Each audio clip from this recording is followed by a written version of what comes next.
오늘 성경의 본문 말씀은 예수님께서 최후의 만찬 거의 다 끝날 지경입니다. 이제 예수님께서 제자들에게 말씀만 하시고 일어서기만 하면 최후의 만찬은 끝납니다.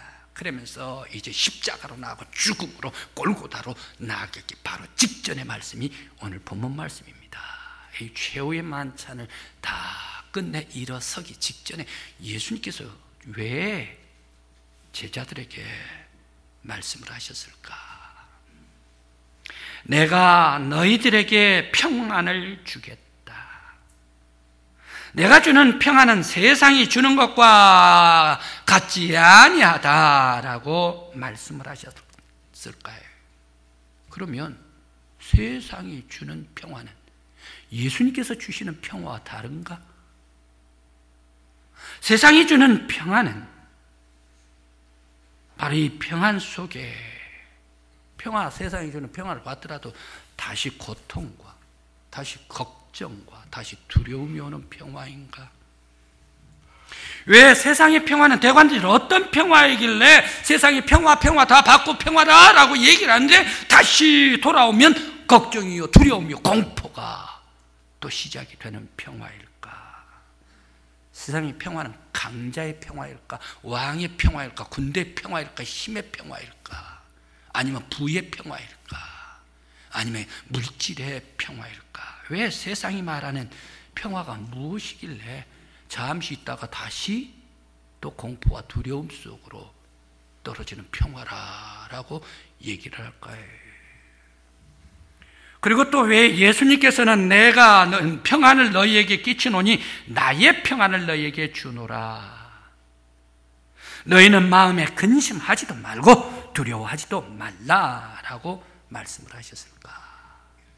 이번에는 세상이 주는 평화와 정반대로 예수님께서 주시는 평화, 이 평화는 약해도 부족해도 연약해도 고통과 아픔 속에 있어도 근심할 거 없어, 걱정할 거 없어, 두려워할 것이 없어. 바로 이 평화가, 두려움이 없는 평화가 예수님께서 주시는 평화다라고 말씀을 하셨을까요?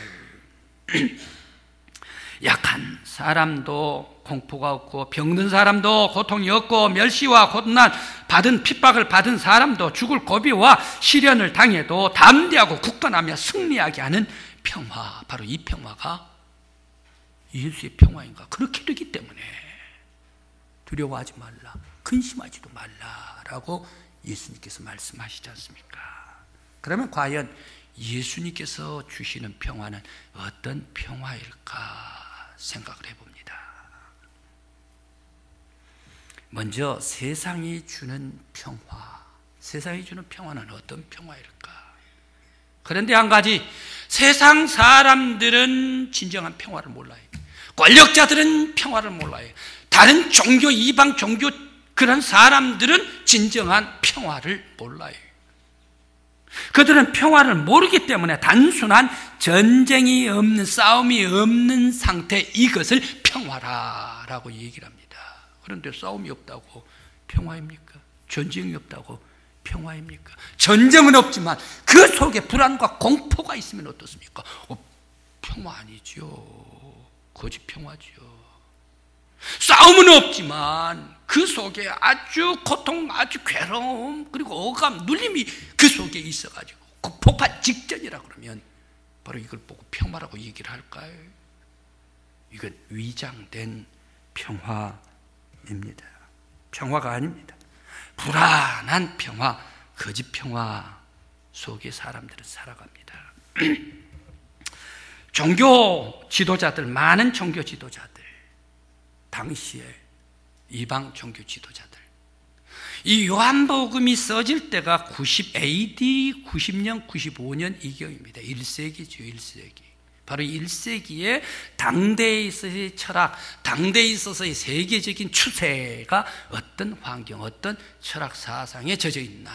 우리가 살고 있는 2020년 지금은 신자유주의도 벌써 넘어가고 제4차 혁명, 산업혁명이 나오게 되고, 그러면서 AI 이란 것으로 모든 게가 다 조종되고 이런 세계가 지금 눈앞에 곧 오고 있지 않습니까? 바로 이런 세계가 오늘 우리가 살고 있는 시대라면 요한 복음을 썼던 그 당시 AD 1세기는 어떤 사회였을까? 그 당시의 철학 사상은 여러분들이 잘 아는 것과 같이 스토아 철학 사상입니다. 에피큐로스 철학 사상입니다. 이 스토아와 에피큐로스 학파는 무엇을 얘기합니까? 떠나자.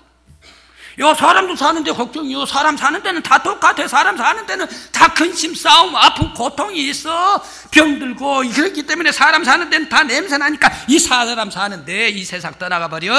떠나버리면 돼요. 그렇게 하면서 자기 혼자 떠나버리고 그러면서 금욕을 하는 것. 바로 이런 것이 스토아 학파의 철학 사상입니다.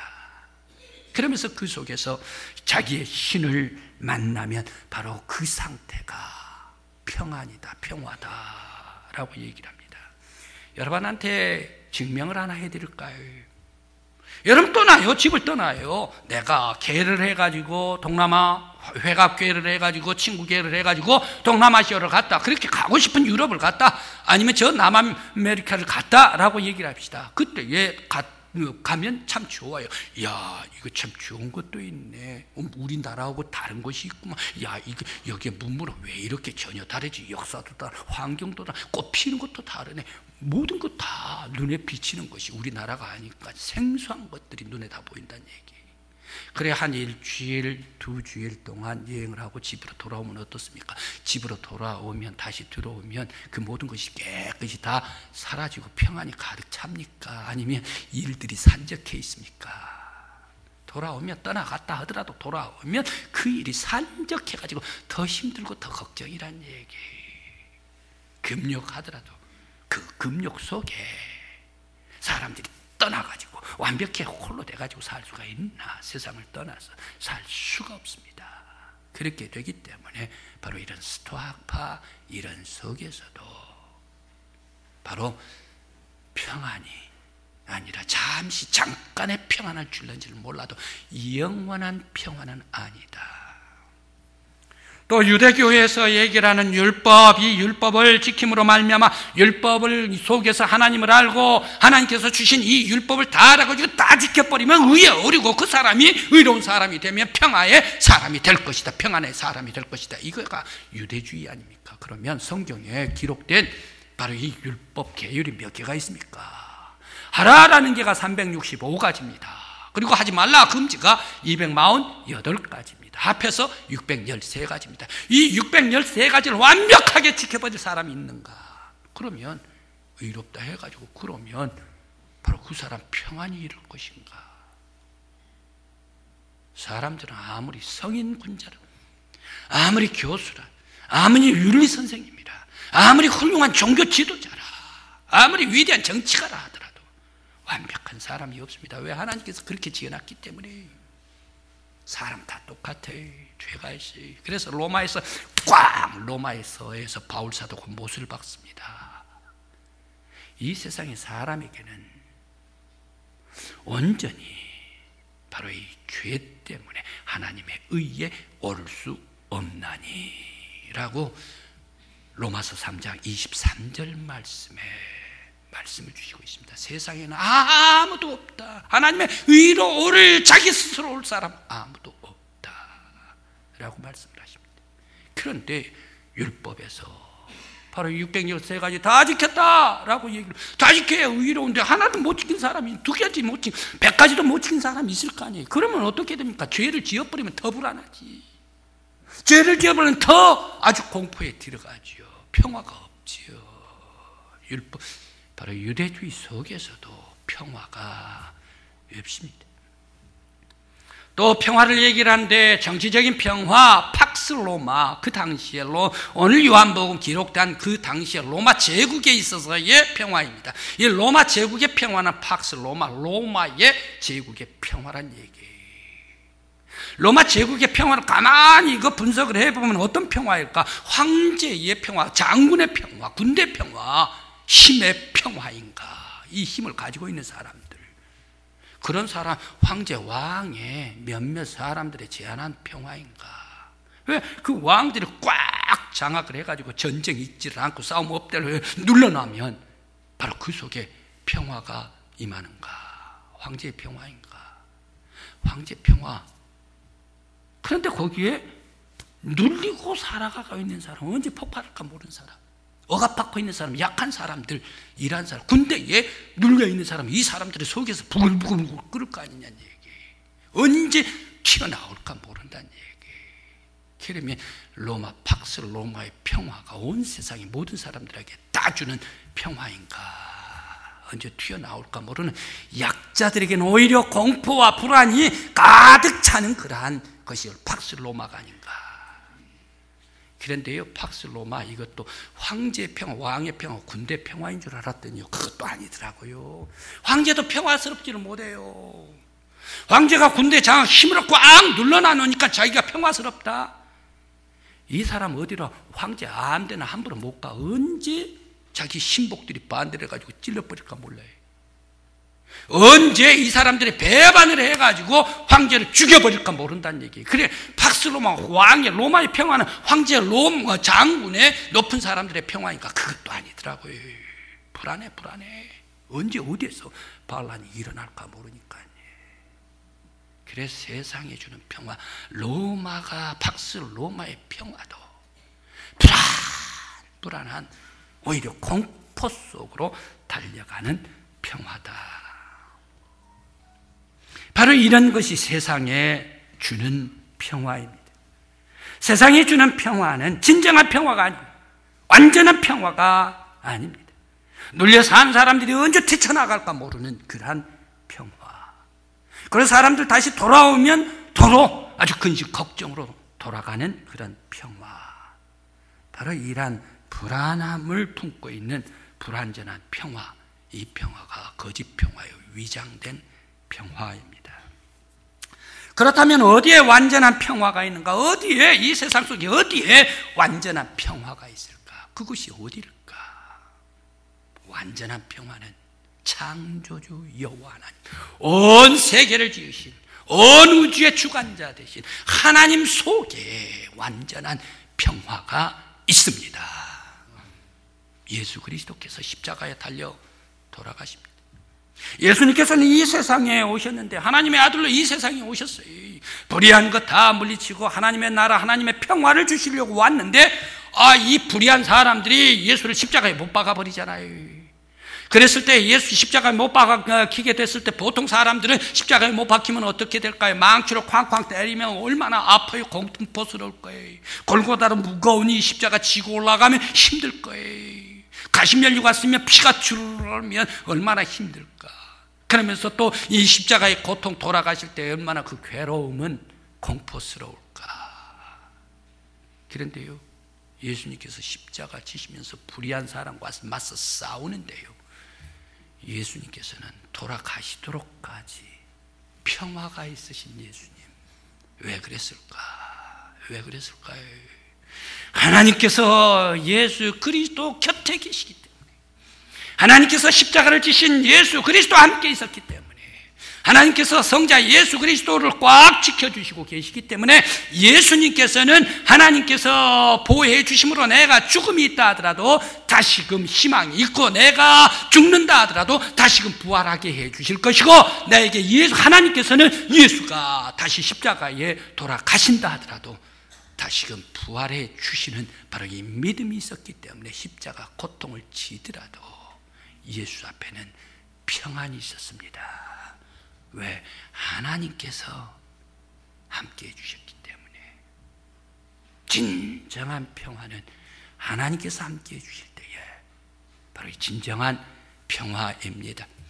성도 여러분, 여러분들에게 있어서의 하나님의 평화가 함께 하시기를 간절히 기원합니다.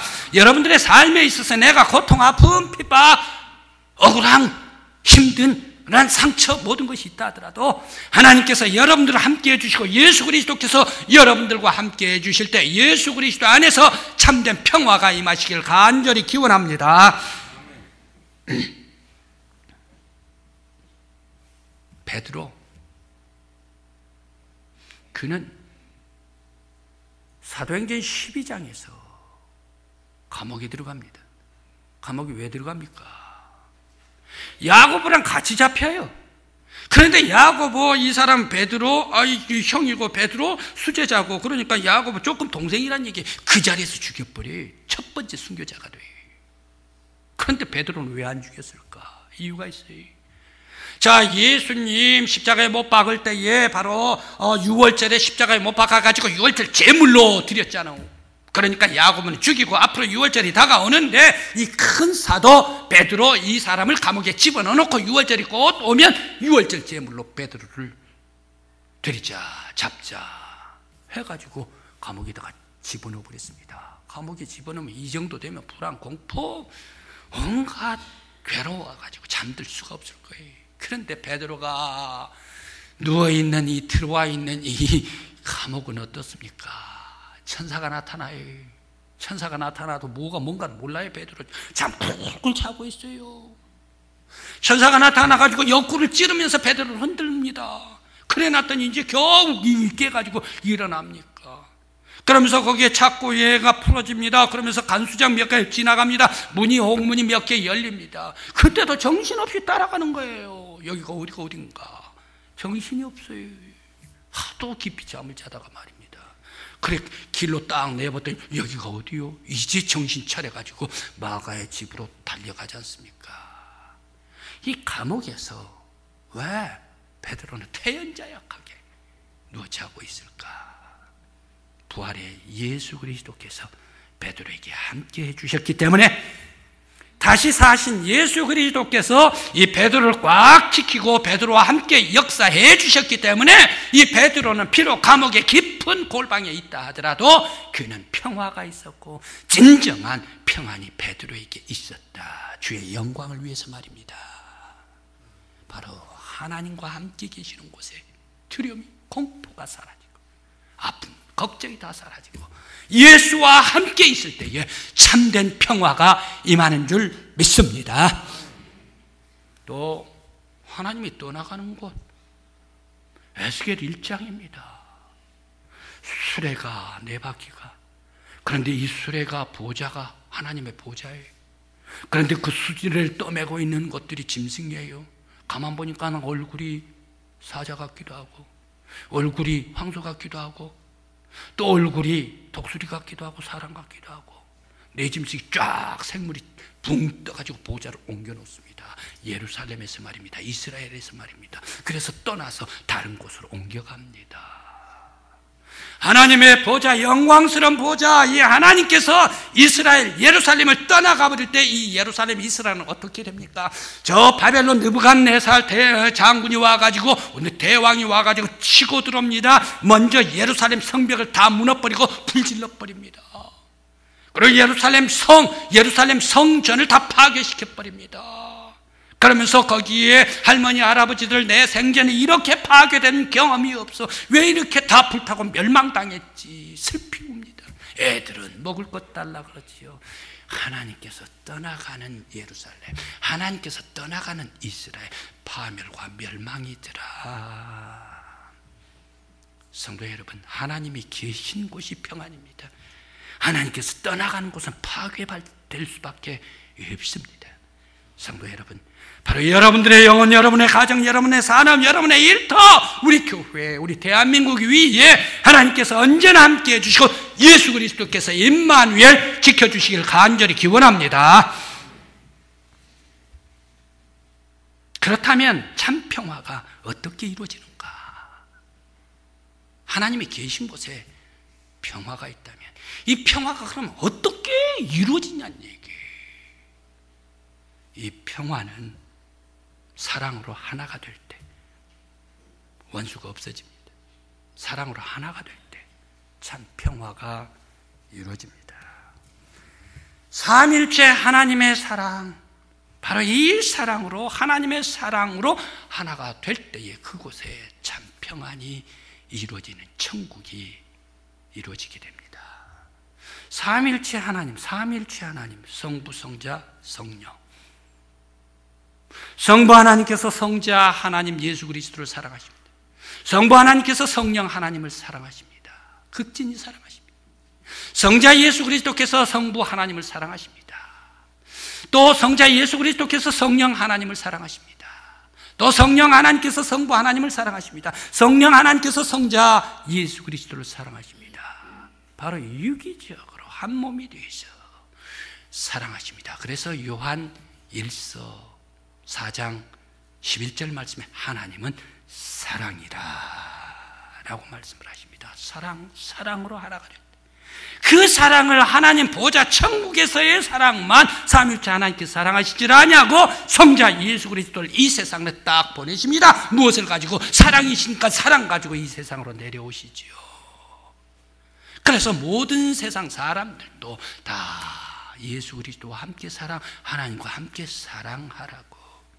그 사람이 미운 사람, 죄가 있는 사람, 아픈 사람, 원수가 되었든지 예수 그리스도를 보내주시고 사랑으로 구원시켜 하나님 나라를 이루라, 하나 되게 하라, 하나님과 하나 되게 하라. 바로 이 사랑으로 보내주셨습니다. 바로 이 사랑하는 곳에 용서가 있어요. 사랑하는 곳에 모든 것을 다 씻어주세요. 하나님의 사랑으로 십자가를 지심으로 말미암아 모든 세상들의 사람들의 죄를 다 씻어주시고 용서해 주시고 거룩한 하나님의 백성 되게 해주시고 하나님과 사람들이 하나가 되게 해주시고 사람과 사람이 사랑으로 하나가 되게 해주시고 사람과 이 자연이 하나가 되게 해주시고 사랑으로 하나 되는 곳에 바로 그 속에 평화가 있는 줄 믿습니다.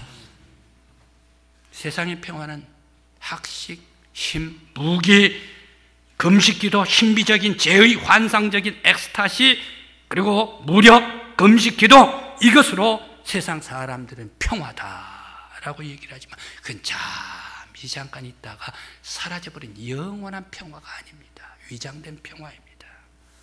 그러나 참된 평화는 하나님이 계신 곳, 사랑으로 계시는 곳, 예수 그리스도가 함께 평화로 하나 되는 곳, 바로 이곳이 진정한 평화가 있는 줄 믿습니다. 이제 우리의 가정에, 여러분의 영혼에 그리스도의 평화가 함께 하시기를 간절히 기원합니다. 여러분의 가정에 예수 그리스도의 사랑이 함께 하시기를 간절히 기원합니다. 우리 교회에 하나님의 사랑으로 충만하시기를 간절히 기원합니다. 우리의 민족, 이 민족, 우리 한반도 위에 하나님의 평화, 예수 그리스도의 평화로 함께 해주시기를 간절히 기원합니다. 바로 이 예수 그리스도께서 주시는 평화만이 우리 한반도를 진정한 평화의 나라로 만들어 주실 줄 믿습니다. 이제 평창올림픽 평화를 온 세계 속에 다 전했습니다. 진정한 평화는 무기에 있는 게 아니라 무기 더 무장 만들면 더 공포스러워요. 더 싸워요. 그것 가지고 서로들을 견제를 해요. 불안한 평화입니다. 세상의 완전한 한반도의 평화는 오직 온 우주 창조해 주시고 우리의 영혼 속에 역사해 주신 하나님께서 계실 때만이, 예수 그리스도의 사랑으로 하나 될 때만이 온전한 평화가 이루어질 줄 믿습니다. 이 평화를 위하여 달려가는 저와 여러분이요 우리 교회가 되시기를 간절히 기원합니다.